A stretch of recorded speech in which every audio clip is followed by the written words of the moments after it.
नमस्कार आमी रीता। केमन आছেন सबाई? आशा करी सबाई भालो आছেন और आमराओ भालो आছি।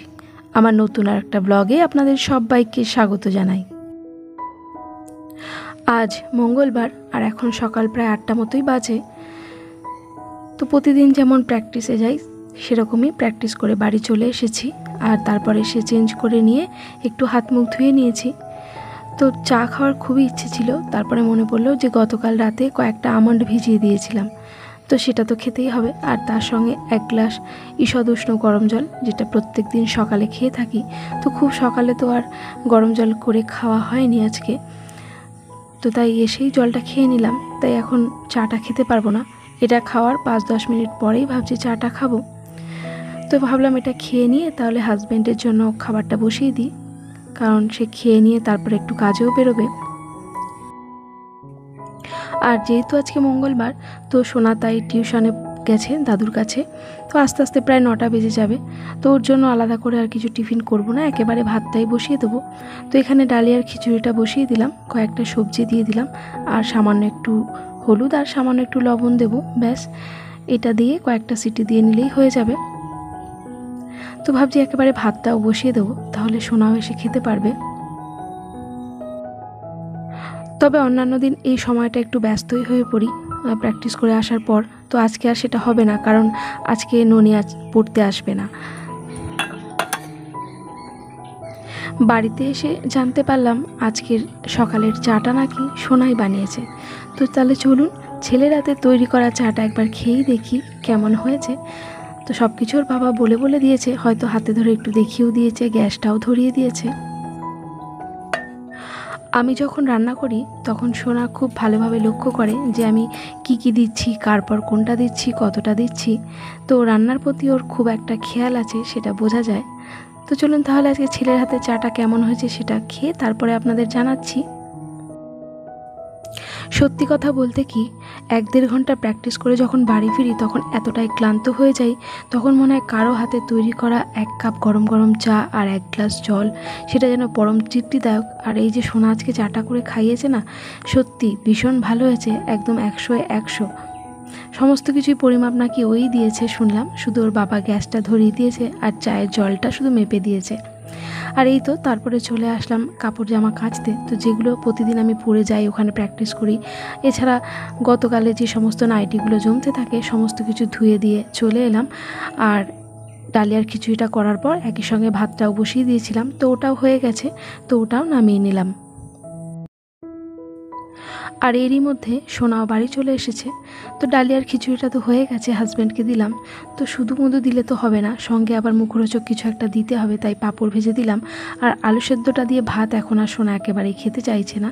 তো ডাল ছিল গতকালে, সেই ডাল আর তার সঙ্গে একটু পাঁপড় ভাজা করে দিলাম। তো ওটা দিয়ে ওরা দুজনা খেয়ে নিয়েছে। আর আমি যে জামা কাপড়গুলো কেচেছিলাম সেগুলো এখন চলে এলাম মেলে দিতে। আর আমার গায়ে এই যে হোলি প্রিন্টের মতন যে ওড়নাটা দেখতে পাচ্ছেন, এইটা আমি সোমবার দিন হাটে গেছিলাম, তো ওখান থেকে নিয়ে এসেছি। ওড়নাগুলো দেখতে বেশ ভালো, 100 টাকা করে আর সুতির, তো বেশ ভালো লাগে ওড়নাগুলো, তাই নিয়ে এসেছি। তবে ওই দিন কোনো ব্লগ বানাইনি, তো কোনো ভিডিওই শ্যুট করিনি, তাই এই সমস্ত কিছু আর আপনাদের সঙ্গে শেয়ার করা হয়নি। আর দুটো পাটিয়ালা প্যানও এনেছিলাম, তো অন্য কোনো সময় যখন আমি ইউজ করব তখন আপনাদের শেয়ার করে দেবো। সমস্ত কাজ মোটামুটি গুছিয়ে নিয়েছি। আর এরই মধ্যে ঠাকুর ঘরে যে স্লাইডিং জানলা বসানো হবে তার জন্য যে ছেলেটিকে বলা হয়েছিল, আমাদের পাশেই বাড়ি, তো ও ছেলেটি চলে এসেছে। দোকানটা একটু দূরে, তো কি কাজ নেব না নেব সে সমস্ত কিছু আমার হাজব্যান্ড ঠিক করেনি। তো কয়েকদিন বেশ হয়েও গেছিলো, তাই ও নিজের পছন্দ মতো একটা কাজ নিয়ে এসছে। তো কাজটা খুব একটা খারাপ নয়, বেশ ভালোই হয়েছে। তো আপনাদের কার কেমন লাগছে কাজটা আমাকে একটু কমেন্ট করে জানাবেন। তো প্রথমে তো 2 পাল্লা বসানোর কথা হয়েছিল, কিন্তু আমি বললাম তাহলে অনেকটাই গাঢ় হয়ে যাবে এবং হাওয়া বাতাসটাও কম লাগবে, তো তার জন্য 3টে পাল্লা করা হয়েছে।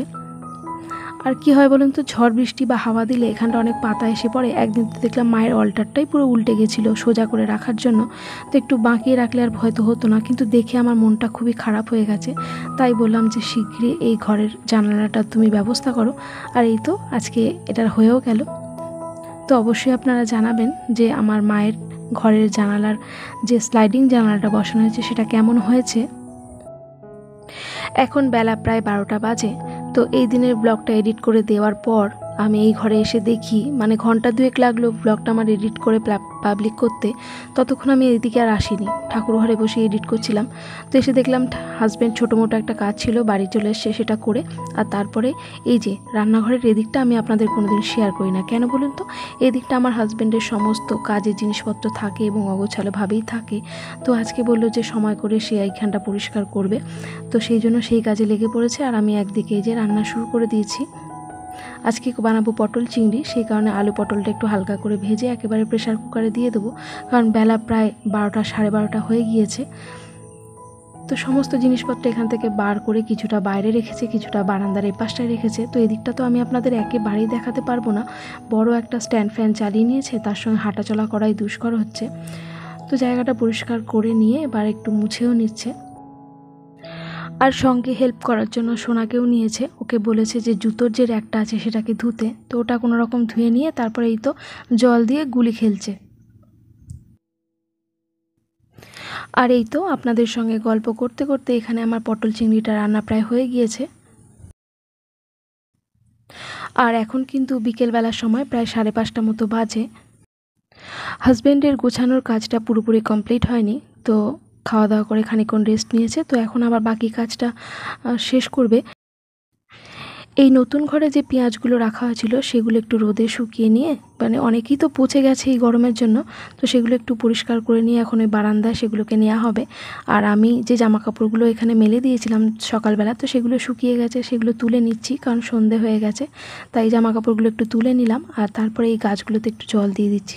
বৃষ্টির সময় পর্যাপ্ত পরিমাণে জল পায় ঠিকই, কিন্তু তারপরে যে গরম পড়ছে, আবার গাছের মাটিগুলো একেবারে শুকিয়ে যায়। মাঝে মাঝে জল দিই ঠিকই, তবুও যেন ওরা কেমন যেন নিষ্প্রাণ হয়ে যাচ্ছে, মনে হচ্ছে যেন ঠিক পর্যাপ্ত পরিমাণে জল পাচ্ছে না। তাই মোটরটা চালিয়ে পাইপে করে একটু গাছগুলোকে স্নান করিয়ে দিচ্ছি ভালো করে, এতে ওদের ভালো লাগবে। আর বালতিতে করে টেনে নিয়ে জল দেওয়ার চাইতে এইভাবে পাইপে করে জল দিলে জলটা খুব ভালো দেওয়া হয় এবং গাছগুলোকে স্নান করানোর পক্ষেও অনেকটা সুবিধে হয়। তো এখানে তো অনেক গাছপালা রয়েছে, আর ওর সামনেটাই একটা গন্ধরাজ গাছ রয়েছে, যেটা এখন আর ফুল হয় না, আর গোলাপ গাছও রয়েছে প্রচুর, তো সেগুলোকে একটু স্নান করিয়ে দিলাম। আর এখন প্রায় 6:30 মতো বাজে। তো গাছে জল দেওয়ার পর একেবারে ফ্রেশ হয়ে হাত মুখ ধুয়ে চেঞ্জ করে চলে আসলাম সন্ধেবাতি দিয়ে রান্নাঘরে।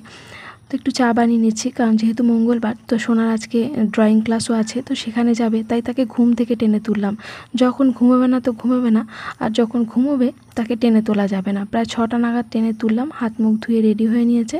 তো একটু চা বানিয়ে নিলাম, হাজব্যান্ডের জন্য আগে 1 কাপ চিনি ছাড়া বানিয়েছি, আর তারপরে আমাদেরটা চিনি দিয়ে নিলাম। তো সোনা চা খেয়ে এখন চলে যাবে আঁকতে, তো আস্তে আস্তে প্রায় 8টা বেজে যাবে। এরপর আজকে আমার বিশেষ কাজকর্ম আর কিছু নেই, রাতে রান্নাবান্নাও প্রায় করাই আছে, ওতেই হয়ে যাবে। তাহলে চলুন আজকের মতো ব্লগটা এই পর্যন্তই রাখলাম। সকলে ভালো থাকবেন, আবারও দেখা হবে। চলো টাটা, একটা সাইড দিয়ে যাবে, ঠিক আছে?